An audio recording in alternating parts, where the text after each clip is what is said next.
दोस्तों, राज्यसभा की 24 सीटों पर चुनाव हो चुका है, रिजल्ट भी आ चुका है। जैसा कि आप सभी जानते हैं कि राज्यसभा की 24 सीटों के चुनाव नतीजे आने के बाद आ गया है बिहार की 9 विधान परिषद सीटों के चुनाव का। आप सभी जानते हैं कि बिहार में विधानसभा चुनाव की तैयारियां चल रही हैं।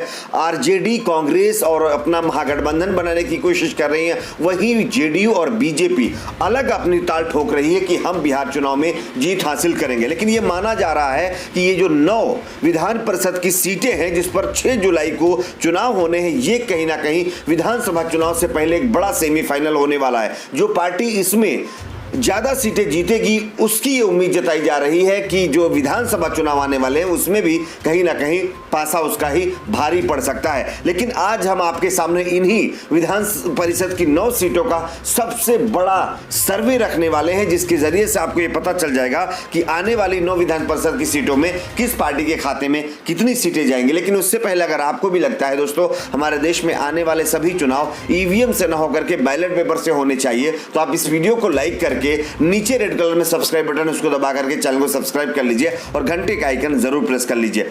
बिहार में विधायकों के द्वारा चुने जाने वाले विधान परिषद की 9 सीटों पर 6 जुलाई को चुनाव होंगे। चुनाव आयोग ने सोमवार को घोषणा करते हुए बताया कि कोरोना संकट के लिए चुनाव को टाल दिया गया था, लेकिन अब 6 जुलाई को चुनाव होंगे। विधान परिषद के चुनाव में सत्ताधारी बीजेपी और जेडीयू की जोड़ी की असल परीक्षा देखने को मिलेगी, तो वहीं महागठबंधन के लिए भी यह चुनाव काफी महत्वपूर्ण माना जा रहा है। विधान परिषद की 9 सीटों के लिए 18 जून को अधिसूचना जारी कर दी गई है और कैंडिडेट 25 जून तक अपना नामांकन दर्ज करा सकेंगे। वहीं नामांकन पत्रों की जांच जो है 26 जुलाई तक होगी, जबकि नाम लेने की अंतिम तिथि 29 जून को है। विधान परिषद के लिए वोटिंग 6 जुलाई को सुबह 9 बजे से शाम 5 बजे तक होगी। उसी दिन शाम को नतीजे राज्यसभा चुनाव के जैसे आने वाले हैं। तो चलिए हम आपको बताते हैं कि किसके खाते में कितनी सीटें जा सकती हैं। बीजेपी ये दावा ठोक रही है कि हम बिहार में अपनी सरकार बनाएंगे, लेकिन उससे पहले क्या सेमीफाइनल में बीजेपी वो कामयाबी हासिल कर पाएगी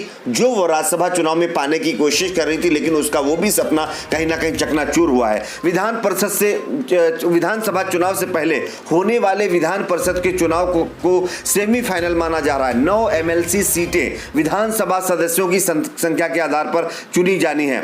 ऐसे में एक विधान परिषद के लिए 27 विधायकों के समर्थन की जरूरत होगी। इस तरह से 3 आरजेडी और 1 कांग्रेस के सदस्य के खाते में ये सीट जाएंगी, यानी कि टोटल अगर बात करें तो आरजेडी कांग्रेस के खाते में 9 में से 4 सीटें जा सकती हैं। वहीं बात करें बीजेपी की तो बीजेपी और जेडीयू के खाते में 5 सीटें। अगर अलग अलग बात करें तो जेडीयू को 3 और बीजेपी को 2 सीटें मिल सकती हैं। ये हैं पूरे आंकड़े, यानी कि मुकाबला काफी कड़ा होता हुआ दिख रहा है। लेकिन जिस तरह से आए कुछ दिनों से जेडीयू के जो नेता हैं लगातार आरजेडी में शामिल हो रहे हैं, ऐसे में ये उम्मीद लगाई जा रही है कि ये जो 5 सीटों का गेम बीजेपी जेडीयू के पाले में जा रहा है, इसमें बड़ा उलटफेर हो सकता है। आप लोगों की इसमें क्या राय है नीचे कमेंट बॉक्स में जरूर बताइए। इस वीडियो को लाइक करिए, शेयर करिए, चैनल को सब्सक्राइब जरूर करें।